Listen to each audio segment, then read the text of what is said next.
안녕하세요. 2022학년도 수시전형 대비를 위해서 이제 면접 대비를 하는 그러한 시간입니다. 2020학년도 서울대 재시문 면접 입문 영역에 대해서 여러분들에게 설명을 해줄 청석고등학교 김정록이라고 합니다. 반갑습니다. 자, 여러분들 지금 수능 공부 열심히 하면서 수시에 대해서도 긴장의 끈을 놓지 않고 있을 텐데 면접 준비에 도움이 됐으면 하는 바람입니다. 자, 일단 간단합니다. 답안 구성 시 유의사항 살펴본 다음에 오전, 오후 문항 하나씩 살펴보고 마무리하도록 하겠습니다. 답안 구성 시 유의사항입니다. 세 측면에서 살펴보겠습니다. 일단 여러분들이 답변을 함에 있어서 주장이나 의견을 이야기할 수 있겠고 거기에 뒷받침이 되는 이유와 근거를 이야기할 수 있습니다. 그 다음 제시문 활용도 할 수 있겠죠. 자, 제시문 활용에 앞서서 일단 순서대로 이야기하겠습니다. 주장이나 의견을 이야기할 때 여러분들 어떻게 합니까, 주로? 자, 선생님이 답을 이야기해주면 여러분들 두 갈식으로 해야 합니다. 두 갈식. 두 갈식이 뭡니까? 주장이나 의견을 먼저 제시하고 그 뒤에 설명하는 방식을 의미합니다. 면접을 할 때 여러분들이 앞번호를 받으면 상관이 없습니다. 왜냐? 평가자들이 정신이 번쩍 들어있는 상태이기 때문에 여러분들이 말을 해도 잘 이해하실 수 있습니다. 하지만 여러분들이 뒷번호인 경우에는 그분들도 사람인지라 지쳐 가시겠죠? 그러면 분명히 여러분들의 말을 제대로 이해하기 힘들 겁니다. 여러분들이 이렇게 제대로 제시하지 않으면. 그래서 근거나 이런 거 설명 쭉 하고 난 뒤에 결론 부분에서 여러분들이 하고자 하는 말을 제시하는 것보다는 하고 싶은 말을 먼저 제시하고 부연 설명하는 게 훨씬 낫습니다. 그래서 두 갈식으로 하자. 자, 그 다음에 이유와 근거라고 했는데 이 둘의 차이가 뭐냐? 여러분이 고1 때 배운 거를 기억을 해내시기 바랍니다. 이유는 주장이나 의견을 뒷받침하는 부분, 그 다음에 근거는 이유에 대한 객관적인 자료를 의미를 합니다. 그래서 요거를 뒷받침하고 이거는 이거를 뒷받침하는 형식인데 요게 객관적 자료죠. 흔히 어떤 걸 듭니까? 통계, 전문가의 견해,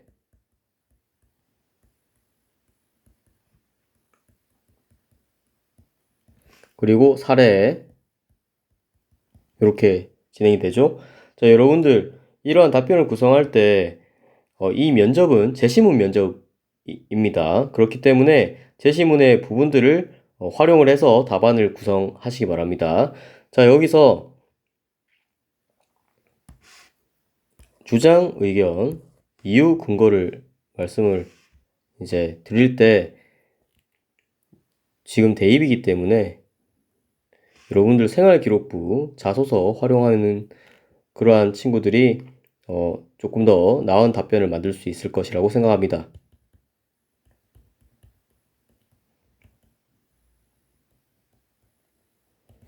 그러면 이제 여러분들이 앞서 제출한 자료들, 방금 얘기했듯이 생기부, 자소서 연계되면서 조금 더 여러분들이 학교생활 열심히 했고 그 진술에 대한 진실성이 조금 더 배가가 되겠죠.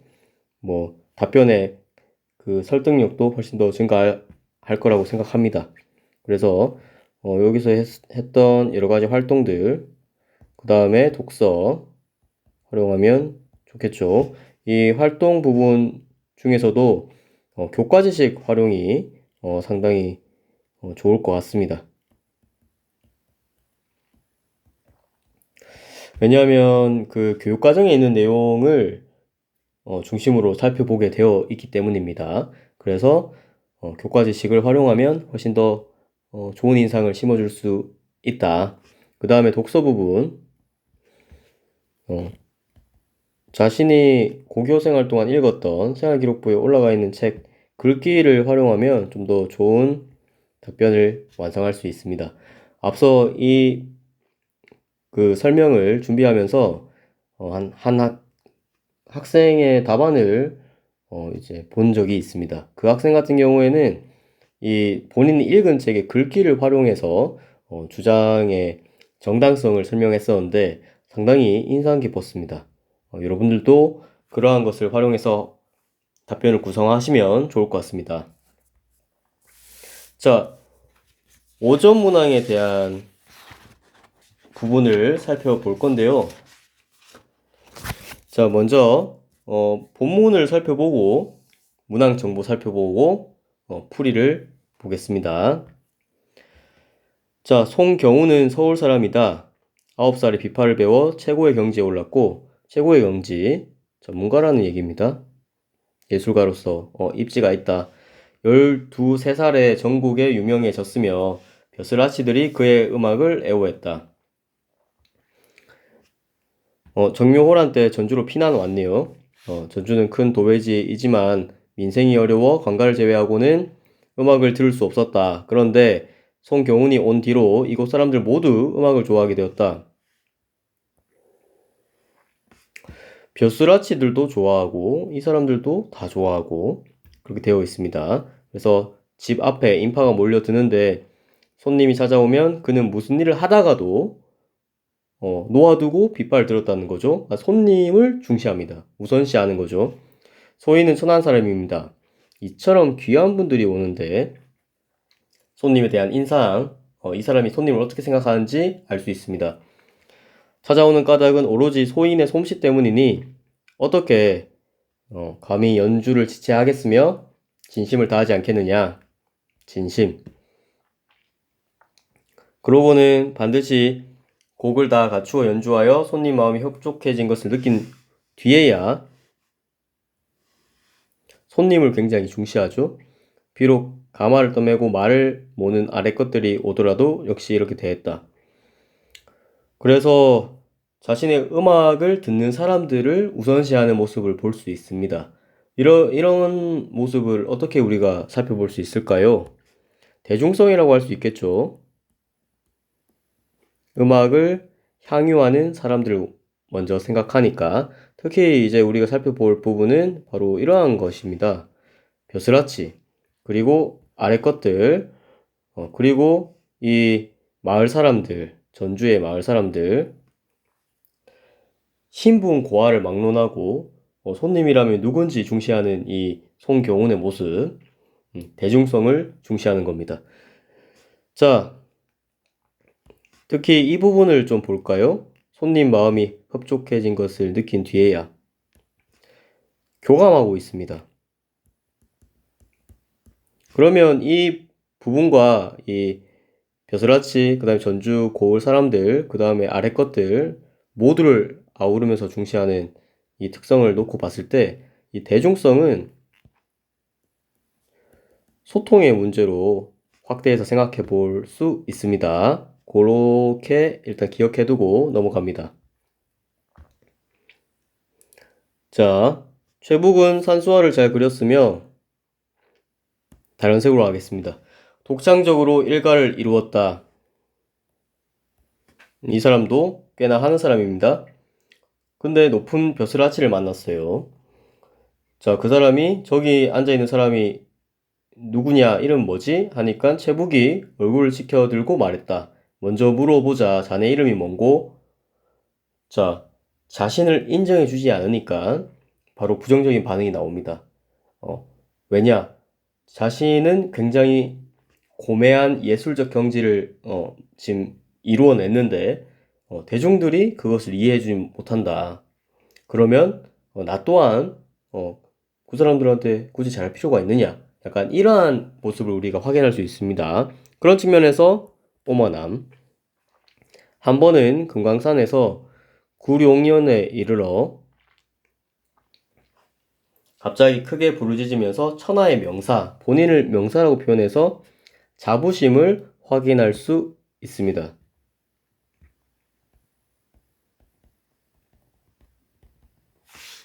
천하의 명사 안에서 죽는 게 마땅하다 하고 못에 뛰어들어 거의 구하지 못할 뻔했다.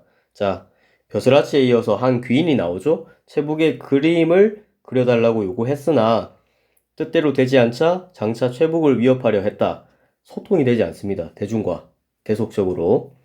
이에 최북이 분노하면서 다른 사람이 나를 배신하는 게 아니라 내 눈이 나를 배신하는구나. 자신의 예술성 때문에 공경에 처한다. 왜냐? 남들이 이해해주지 못하니까.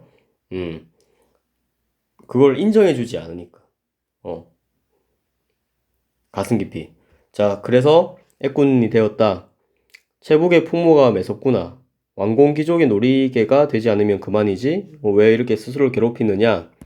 자, 여기에서 선생님이 거듭 이야기한 지점이 뭡니까?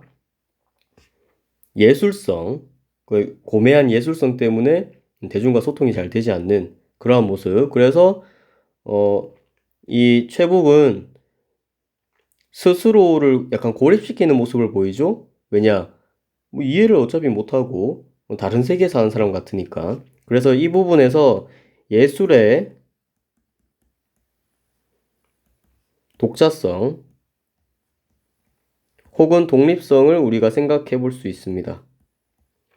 이것도 마찬가지로 앞서 가글에서 확장되는 방식과 유사하게 우리가 사고를 해보면 어떻게 이건 또 될까요? 전문성으로 확장해서 생각해 볼 수 있습니다. 자, 이거 생각하고 문항 봅니다. 성경훈과 최북이 예술가로서 보여준 태도와 관점을 비교하여 설명하고 예술가로서의 관점 이제 보는 거죠. 그 다음에 어떤 예술가상이 바람직하다고 생각하는지 여러분들 생각을 묻는 겁니다. 근데 옳고 그름이 있겠습니까? 아닙니다. 여러분들이 어떤 의견을 제시하든지 간에 그 뒤에 이유나 근거가 충분하다면 논리적으로 알차게 구성되어 있다면 인정받을 수 있습니다. 자, 문항 2번. 송경훈과 최북으로 대변되는 인간상. 자, 이거는 예술가상이었습니다. 자, 이거는 인간상이죠. 그 다음에 예술 이외의 영역. 어떻게 됐습니까? 확장됐습니다. 그래서 아까 확장된 부분에 대해서 한번 이야기를 했었죠. 조금 더 넓은 범위에서 생각해 보는 겁니다. 자, 문항 정보입니다. 이거는 서울대에서 제공을 한 것인데 활용 모집단이 스스로 확인하시고 자신이 지원한 학과가 있는지 살펴보시기 바랍니다. 문항 해설. 아까 문항 보면서 얘기했기 때문에 다루지 않은 부분만 이제 살펴보겠습니다. 자, 뭐 다 다루었던 것 같은데, 자, 보면은 예술에 대한 자기 나름의 생각, 개진. 그래서 여러분들이 이유 근거를 충분하게 마련하면 되겠다. 그 다음에 인간 사회 전반의 문제, 인간 보편의 문제로 확장한다. 그죠? 그래서 예술 이외의 영역에서 어떻게 그 문제가 제기될 수 있는지 통찰한다.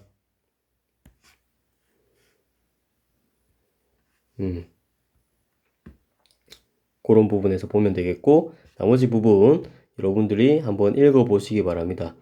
출제 의도도 읽어보십시오. 영상이기 때문에 좀 읽고 싶은 사람은 멈춰서 읽으면 되겠죠? 넘어가겠습니다.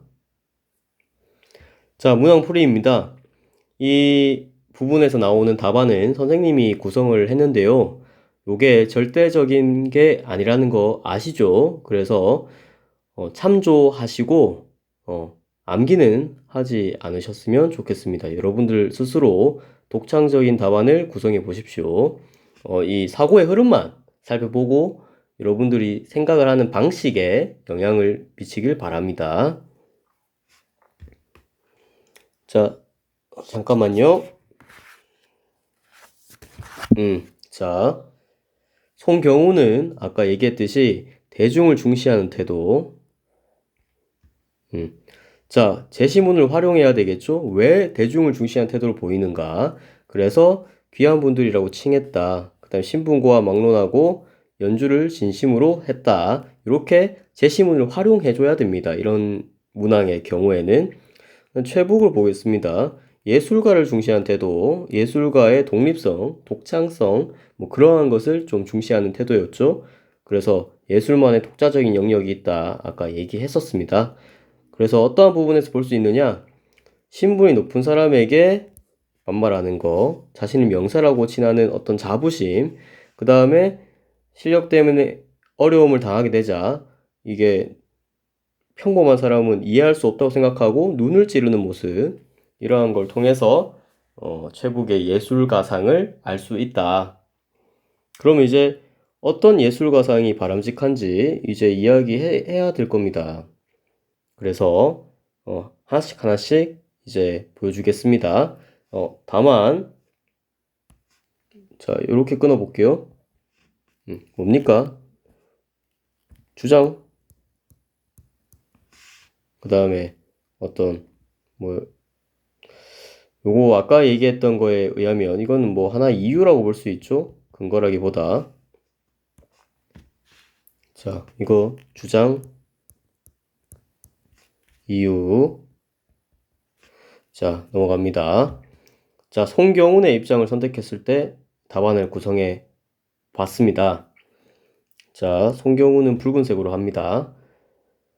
자, 바람직하다. 대중성이죠, 대중성. 그래서 대중에 부합하는 뭐 사례를 들면 되지 않을까? 선생님은 K-팝을 생각을 했습니다. K-팝 요즘에 세계인 눈높이를 맞추기 위해서 변화를 거듭하는데 그 변화 중에 선생님은 어떤 지점에 주목을 했느냐?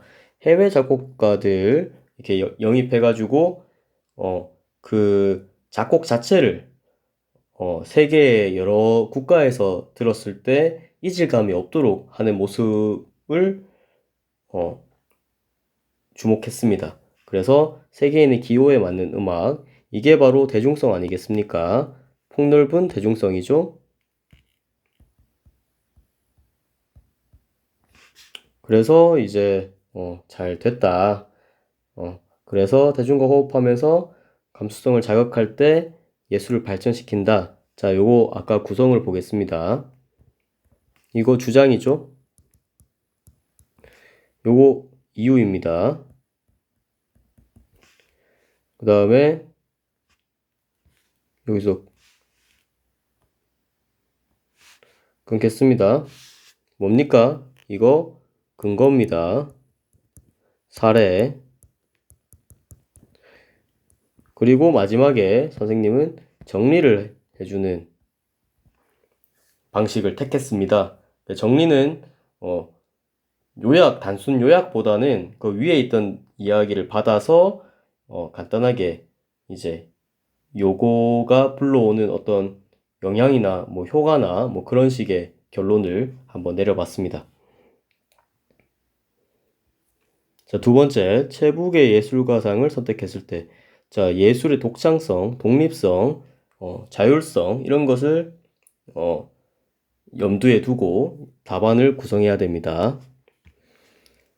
자, 바람직하다. 왜냐? 예술은 인간의 위의식이 형성화된 것이다. 그렇기 때문에 고매한 어떤 게 필요하다. 이 말이죠.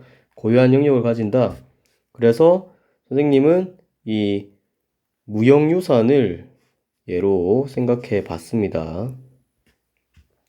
이 뭡니까? 시대의 변화에 이제 따르지 않고 보존을 했지 않습니까? 그래서 하나의 문화재가 됐고 그 국가 혹은 그 문화권을 대표하는 그러한 문화유산입니다. 그죠? 그래서 변화를 지속했다면 명맥을 유지하지 못했을 것이다. 그래서 유지했기 때문에 인류에게 여러 가지 시사점을 제시하고 감동을 준다. 그래서 인간의 고매한 정신을 표시하는 독립성을 가진 예술을 이제 중시하고 존중할 때 인간에게 영감을 불러일으키는 예술의 역할을 제대로 할 수 있다. 이것도 한번 보겠습니다. 자, 이렇게 끊을 수 있죠. 주장, 이유, 근거, 마찬가지로 사례, 이렇게. 그 다음에 마지막에 정리. 되도록 선생님은 이러한 구조로 답변을 완성했습니다. 여러분들도 참조하시기 바랍니다. 자, 문제 2를 보겠습니다. 자, 여기서 예술 이외 영역 보는 건데, 그러면 다양한 영역에 대해서 여러분들 생각을 할 수 있어야 되겠죠?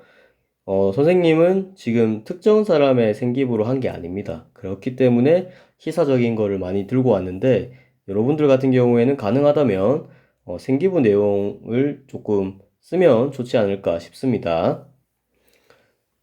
자, 송경우는 타인과 소통을 중시한다.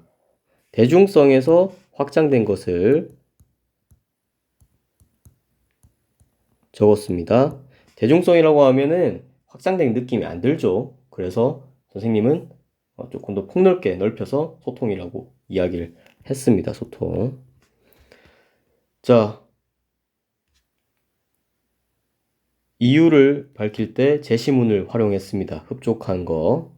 그래가지고 요게 현장의 민심을 파악하고 현실적인 대안을 마련하는 것과 유사하다. 그죠? 대중을 파악한다는 거, 대중의 요구를 파악한다는 거는 현실이 어떻게 돌아가는지 아는데 큰 도움을 줍니다. 자, 그래서 실제적 삶, 실제적이라는 표현을 썼습니다. 자, 예시 뭘 들었냐면 정치 영역. 청와대 국민청원을 들었거든요. 그래가지고 이제 더 구체적인 거 코로나19 백신 부작용 관련 청원 올라와서 보상받고 그런 이야기를 했습니다. 그래서 요게 사람들의 실제적 삶을 개선을 했다. 코로나19 백신 부작용 관련 청원 그래서 개선했다. 자, 그러면 단점이 또 있겠죠? 의의와 한계를 적으라고 했으니까 한계, 의의 이렇게. 자, 한계 보수적 판단이 될 수 있다. 대중만을 너무 의식하면 혁신이 이루어지기 힘들죠. 대중은 항상 새로운 걸 쫓진 않잖아. 대중은 그냥 자신에게 편하고 마음에 드는 거를 오랫동안 향유하죠. 그래서 그렇게 쫓다 보면 보수적인 판단, 대중이 좋아하는 것만 쫓을 그럴 가능성이 있습니다. 혁신보다는. 그래서 이제 무엇을 들었느냐? 삼성의 경우를 이제 들었습니다. 자, 여러분들 이건 어떤 영역에 있는 거죠? 경제 영역이죠.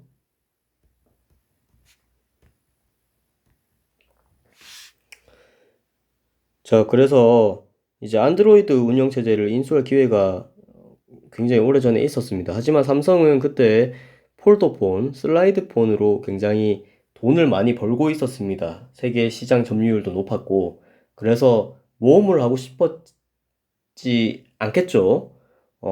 이 안드로이드 운영체제가 얼만큼 효과를 불러올지 예측이 좀 안 됐을 겁니다.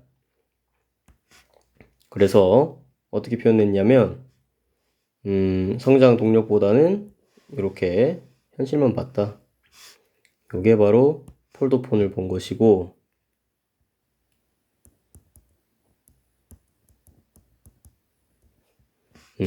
혁신을 하지 않은 거죠. 그래서 이렇게 했을 때 현실에 안주했다. 그래서 혁신을 가로막고 다양성 사라지고 획일화된다. 사라지고 이렇게 정리를 해봤습니다. 그래서 이것도 정리하면 어떻게 될까요? 자, 이거 주장이죠?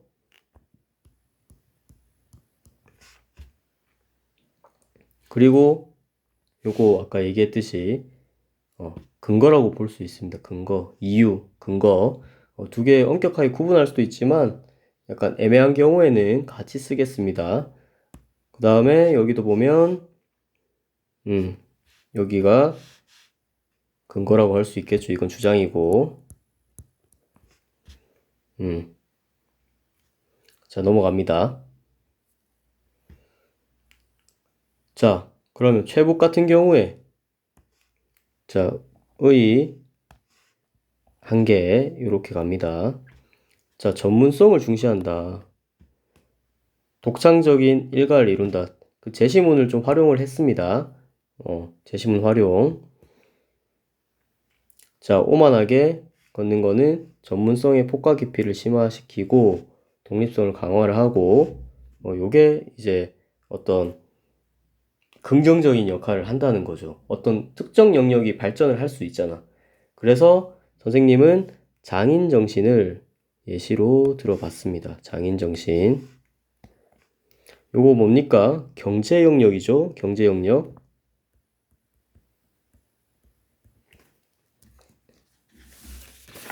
그래서 자, 요거 주장. 요거 여기서부터 근거가 되겠죠. 이유 근거. 자, 닌텐도 게임만 봤습니다. 게임만. 쉽게 쓰러지지 않는다. 닌텐도가 조금 어려움을 겪기도 했습니다. 요 스마트폰 넘어가면서 새로운 이제 혁신이 시작이 됐었죠. 그래서 약간 어려움을 겪었는데 그거를 잘 극복하고 지금 또 성공적인 행보를 이어가고 있습니다. 게임을 포기하지 않았죠. 업종을 바꾸지 않았습니다. 쭉 그렇게 전문성을 향상시키니까 결국에는 계속적으로 성공을 해 나가는 조금 꺾이더라도 완전히 망하지 않고 다시 재도약을 할 수 있는 이때까지 키워온 전문성이 있으니까 그러한 지점 생각해 주시기 바랍니다. 자, 하지만 지나치게 전문가의 독립성을 추구하면 자, 엘리트주의로 흐를 가능성이 있다. 엘리트주의가 뭡니까? 그 엘리트주의는 자기들이 뭔가를 선도한다. 능력이 있어서. 그러니까 대중들은 따라오는 거죠. 그렇기 때문에 어떻게 보면 고인물이 된다 이 말입니다. 고인물. 자, 보겠습니다. 여러분들 소니라는 회사 아는 사람도 있을 텐데 음향기기 뭐 요즘에는 그나마 좀 판매를 하는 게 있지만 옛날에 비하면 너무 많이 약해졌습니다. 디지털로 이제 변화하는 시점에 이 사람들은 대응을 제대로 못한 겁니다. 그 아날로그 그 음향 기계가 영원할 거라고 생각하고 디지털은 오히려 일시적인 현상이랄 거라고 생각을 한 거죠. 그때 이제 애플 같은 경우에는 이 아이튠즈를 이제 새로이 만들어서 온라인 시장에 뛰어들었습니다. 그 결과 지금 큰 격차가 벌어졌죠? 그러한 거 생각해 보시기 바랍니다. 그래서 엘리트주의는 현실과 유리되고 그들만의 리그를 만든다. 자, 요거 이 기업들의 그 적용해서 한번 살펴보면 시장을 선도하면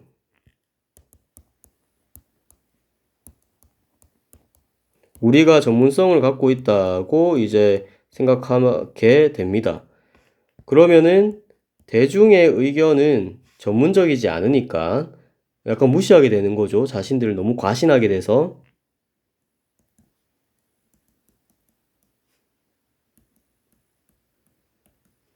그러면 고립이 되는 것이고 변화에 둔감해져서 어려움을 겪을 수 있겠죠.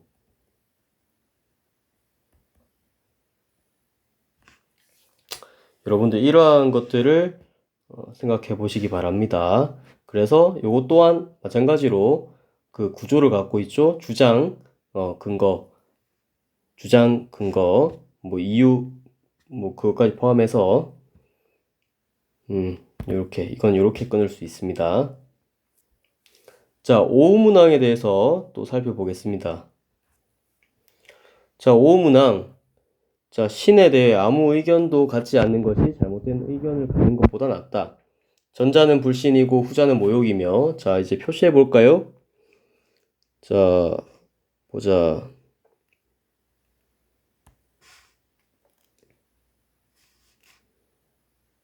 선생님이 딴 색깔로 좀 하겠습니다. 이거는 불신. 자, 잘못된 의견을 갖는 것. 요거는 모욕이죠. 근데 이 모욕을 곧 미신이라고 했습니다. 자, 선생님이 미신을 빨간색으로 표시할 거예요. 자, 플루타르크가 그런 뜻으로 잘 말한 바 있다. 나는 갓 태어난 자기 자식들을 잡아먹은 플루타르크라는 자가 있었다는 말을 듣느니 플루타르크라는 자가 아직이 아니라 아예 존재하지 않았다는 말을 듣는 편이 낫겠다. 이렇게 하면서 아예 모르는 게 낫다. 그렇게 이야기하고 있습니다. 자, 무신론. 무신론은 파란색으로 표시하겠습니다. 이거는 이제 인간을 분별력, 철학, 법률, 평판 등에 의지하게 한다. 이게 결국에 얘기하고자 하는 바가 뭡니까? 인간의 이성을 의미하죠. 미신과는 대비가 됩니다. 자, 이 모든 것은 설령 종교가 없다고 해도 비상적 도덕성의 지침이 될 수 있다. 이게 무엇을 의미합니까? 어떤 기준이 될 수 있다는 겁니다. 기준. 그리고 삶의 어떤 방향성을 제시할 수 있다는 겁니다.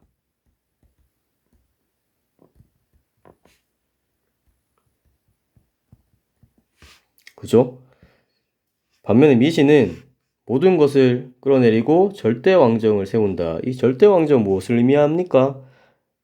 자, 하나의 그 사상의 맹목적인 모습을 보이는 걸 의미하죠.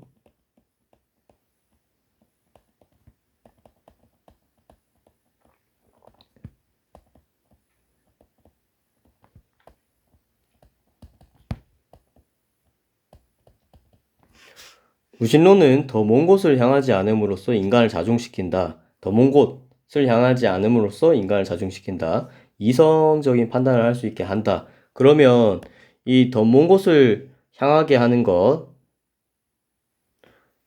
자, 다시 더 먼 곳을 향하게 하는 것, 이건 무엇을 의미할까요? 이거는 지나치게 이상을 추구하는 행위를 얘기를 하겠죠?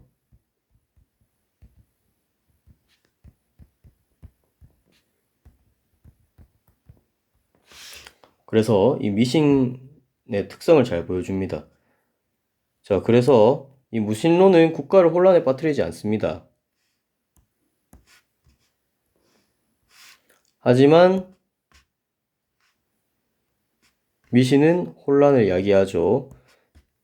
결과적으로 무신론은 평화로운 시기를 만듭니다.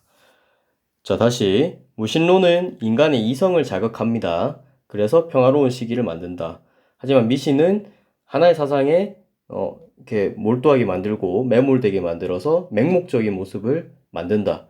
그리하여 혼란을 야기한다. 지나친 이상을 추구하기 때문에 이런 대비를 잘 아시기 바라고 나를 보겠습니다.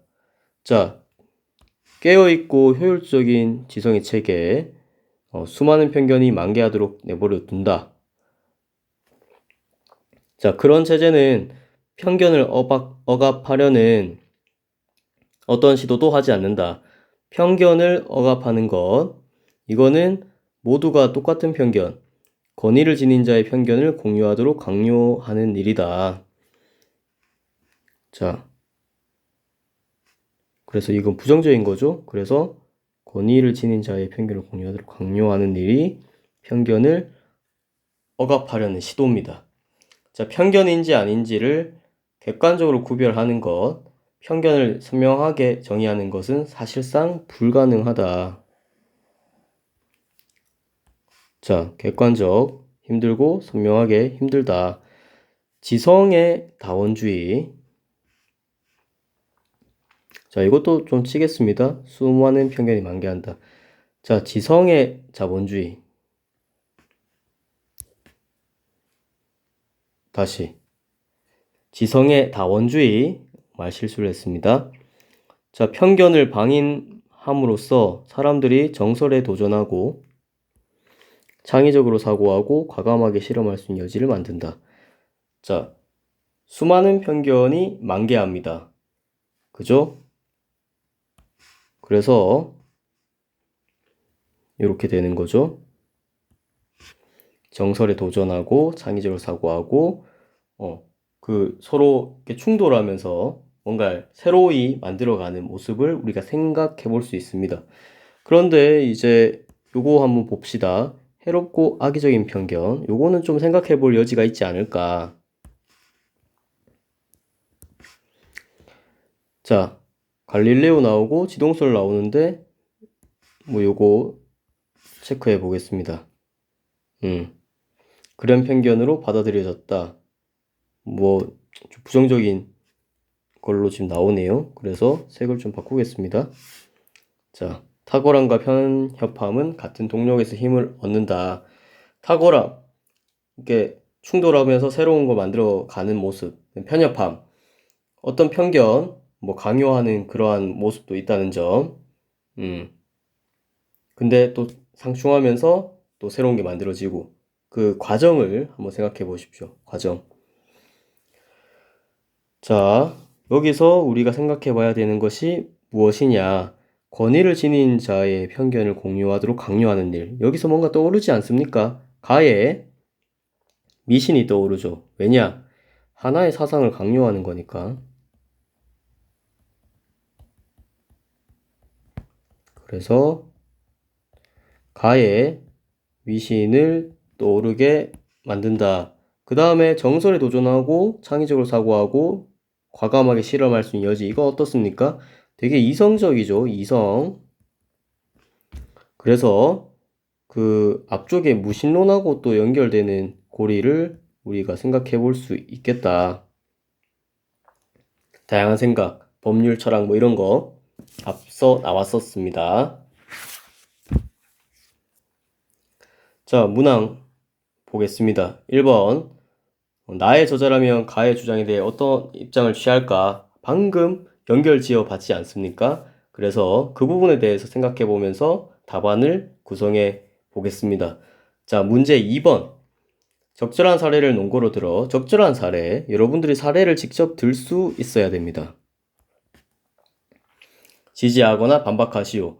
이거는 여러분들이 논리적인 구성을 통해서 답변만 하면 되는 겁니다. 자, 보겠습니다. 자, 활용 모집 단위 살펴보시고,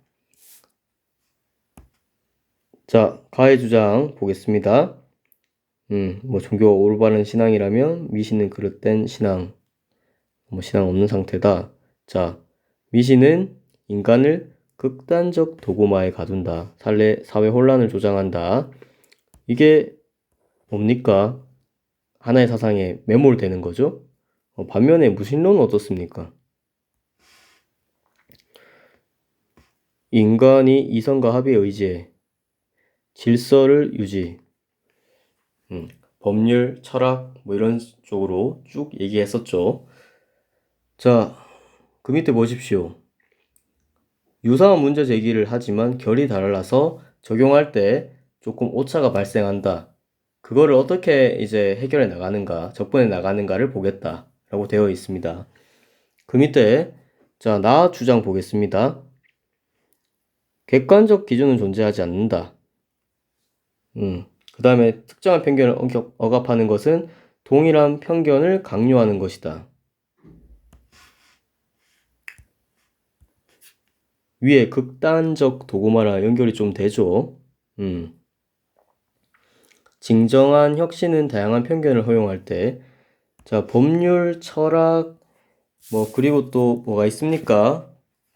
거기 앞쪽에 분석력, 평판, 뭐 이런 거 좀 다양한 측면이 나왔었죠. 그런 것들을 한번 생각해 보면 좋겠습니다. 자, 나머지 밑에 보고 사례 들어야 한다. 그 다음에 담론화된 사고의 문제. 담론화된 그 특정한 성향이 아니라 어떤 사고 체계, 그 갈릴레오의 뭐 지동설이라든지 그런 거 다 담론화된 사고죠. 그러한 문제를 살펴보는가. 자, 밑에 출제 의도 확인해 보시기 바랍니다. 이번에는 은영력, 그 다음에 비판적 분석력, 뭐 창의력, 아까랑 좀 다르죠. 오전 거랑. 자, 뭐 선생님은 이렇게 생각한 겁니다. 여러분들이 꼭 똑같이 갈 필요는 없습니다. 자, 문제의식 측면이다. 문제의식.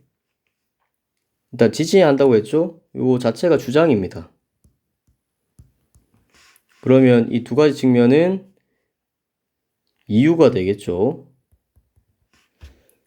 그 다음에 이제 그 제시문 이야기하면서 설명하는 거는 근거가 될 겁니다. 근거.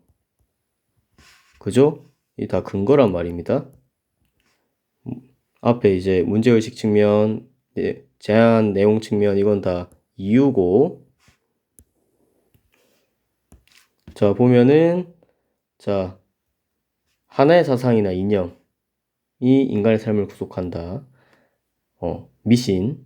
그 다음에 뒤에 그 편견이 억압하는 거 얘기해서 요 절대왕정 얘기했고, 뒤에 나에서 강요하는 거 이제 짚었습니다.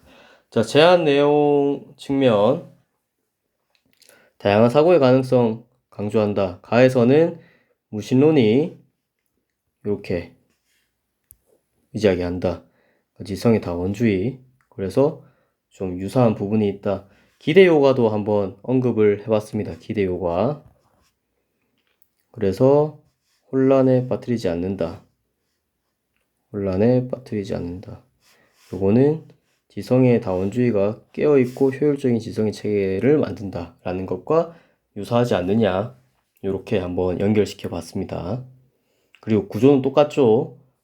크게 큰 구조는 뭡니까? 우리가 초등학교 때부터 봐왔던 주장, 뭐 근거, 뭐 주장 이유 뭐 이런 겁니다. 하지만 조금 더 세분화하면 주장, 그다음에 주장을 뒷받침하는 이유, 그다음에 이유를 뒷받침하는 객관적 자료인 근거, 그다음에 뭐 제시문 활용, 뭐 마지막에 정리, 요렇게 구조를 만들어 봤었죠. 그거 기억하시고.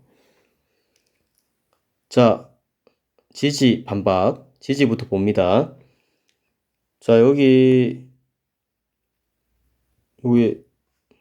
주장이죠, 결국에. 요거는 이제 근거가 될 겁니다. 객관적인 자료가 되니까. 이 과학사 교과 봐주시면 좋은데, 선생님이 교과 지식을 좀 활용하면 좋지 않느냐라고 했었습니다. 그래서 그 뒤에 얘기하겠지만 나 부분에 있는 그 설명들이 약간 패러다임의 전환과 비슷하다는 생각을 했습니다. 갈릴레오의 지동설도 나오고 해서. 그래서 이 과학사 교과에 있는 이 과학혁명 들어봤습니다. 과학사 교과가 있는 학교도 있고 없는 학교도 있을 텐데 자신한테 맞는 그런 지식을 활용하면 되겠습니다. 선생님은 그냥 이게 떠올랐습니다. 그래가지고 요지는 교과 지식을 활용하라. 교과 지식.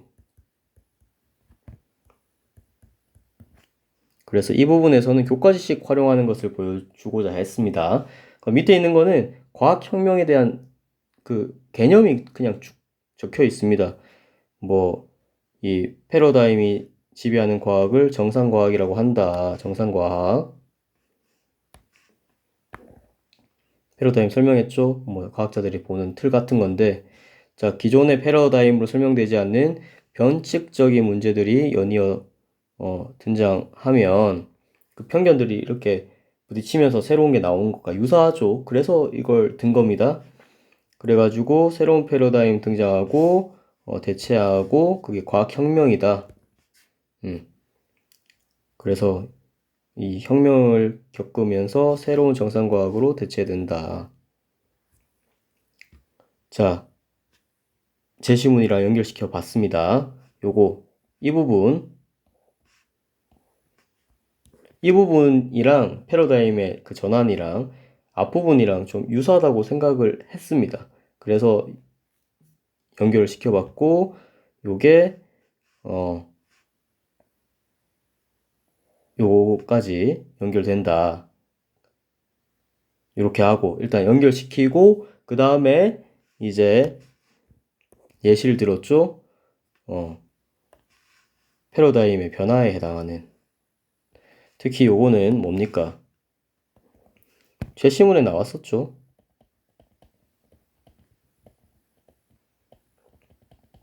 그래서 이렇게 연계를 해봤습니다. 그래서 요게 또 근거가 되는 거 사례니까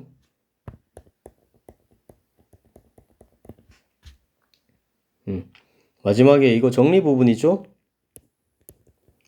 앞에 있는 거 쭉 정리하면서 뭐 지성의 다원주의는 피할 수 없는데 가의 미신들에서 벗어나서 깨어있고 효율적인 지성의 체계를 만들어 가야 한다.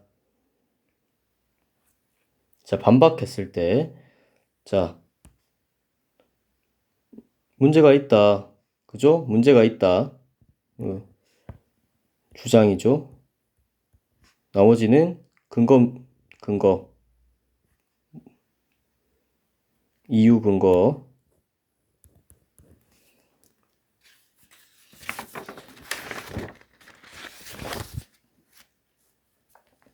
제시문을 활용했습니다. 자, 편견 유무를 판단할 객관적인 기준이 없다.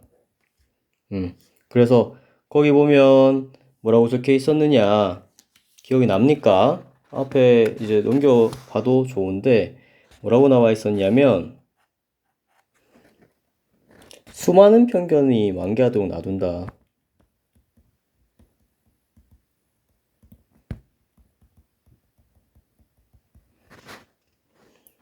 만개하도록 내버려 둔다. 그래서 이게 그냥 기준이 없는데 단순히 이렇게 만개하기만 하면 문제가 좀 생기겠죠? 올바른 방향에 대해서 이제 알 수가 없어집니다. 그 다음에 해롭고 악의적인 편견 아까 표시했었는데 요거 조금 문제가 되죠. 요게 상호 비방에 그칠 수 있도록 만들 수 있다. 자, 요 이유입니다. 그 근거를 좀 들고 싶었습니다. 그래서 요 그 수많은 그 편견들이 그 상충되는 그 모습에서 부정적인 거를 뭘로 생각했냐면 이겁니다. 가짜 뉴스. 그래서 첫째, 둘째와 연결시켰는데 자, 요거 사실인지 아닌지 판단하기 어렵다. 객관적인 기준이 없다. 아까 첫째죠. 그리고 요거 무고는 뭡니까? 해롭고 악의적인 편견이죠. 두 번째.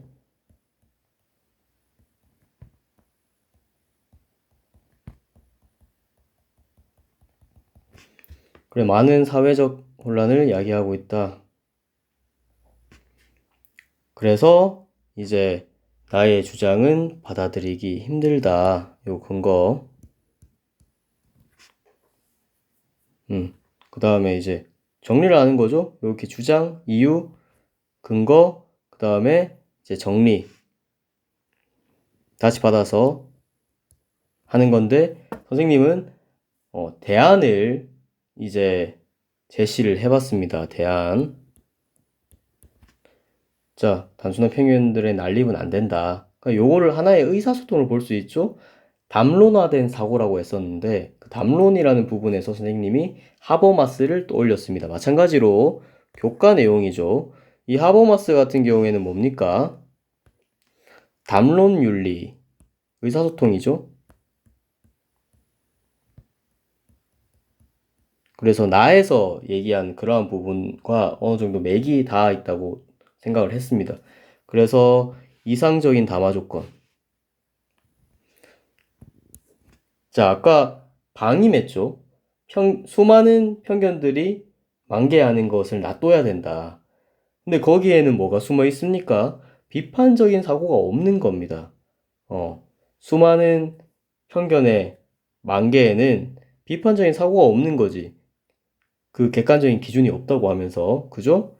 그래서 이걸 또 올렸는데, 수기민주주의가 나옵니다. 하버마스 할 때. 수기민주주의가 도대체 뭐냐? 이성적이고 비판적인 사고. 요게, 단순히 그 수많은 편견 방임하는 것과 다르죠. 다릅니다. 이 비판적 사고가. 공공 문제에 관한 각자의 의견을 펼칠 때 자유롭고 합리적인 담론 공간을 형성하게 한다. 하버마스의 주장에 의거해서 이렇게 딱 하면은, 그래서 방임되는 것을 극복하고, 여기 적혀 있습니다. 의미 있는 담론을 통해서 인류의 발전을 도모할 수 있다. 그렇게 정리를 했습니다. 마지막에 이제 모아주는 것이 숙명일지도 모른다. 그 상호 비판을 통해서 하버마스의 그 의사소통 이론을 통해서 상호 비판하고 건전한 소통 방식으로 담론 형성, 발전, 인류의 삶의 질 개선, 요 비판이 중요합니다. 결과적으로. 그리고 건전한 소통 방식, 단순한 그 편견 방임이 아닌 거죠. 편견들 방임이 아닌 겁니다. 그러니까 나름의 대안을 제시해 봤습니다. 그러면서 정리를 하고 마무리를 했습니다. 자, 요렇게. 그래서 여러분들 구조를 생각해 보시기 바랍니다.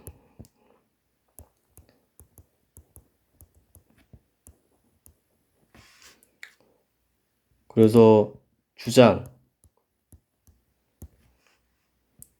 이유, 근거, 정리, 최대한 이러한 형태를 띠려고 했고, 여기에 제시문 활용까지 겸해서 이제 답안을 마련했었습니다. 이 근거가 바로 객관적 자료고, 하지만 이 두 개를 정확하게 구분할 수 없는 경우가 생길 수도 있다. 그때는 뭐 주장, 그 다음에 이 중간 부분 정리 이렇게 3분화해서 이야기를 해도 좋습니다. 그리고 답변을 구성할 때 생기부를 조금 활용하자. 여기서 뭐 특히 교과 지식을 우리가 활용하자.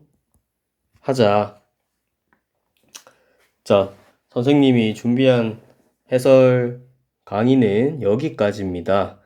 앞서 이제 제시문을 분석하고 답변을 마련해가는 과정을 보여줬었는데요. 여러분들한테 도움이 됐을지 모르겠습니다. 그래서 선생님이 하고 싶은 말은 여러분들 생기부 기반, 그 다음에 뭐 독서 활동 상황 기반, 즉 여러분들의 고교 생활에 했던 학습 활동들을 기반으로 답변을 구성하면 됩니다. 다만 구조를 좀 짜서 논리적으로 이야기할 수 있으면 되겠죠. 그러한 부분을 잘 참조해서 여러분들이 면접에 잘 임했으면 좋겠습니다. 그래서 원하는 곳에 다 합격을 하시기 바랍니다. 긴 강의 잘 들어줘서 고맙습니다. 이만 마칠게요. 감사합니다.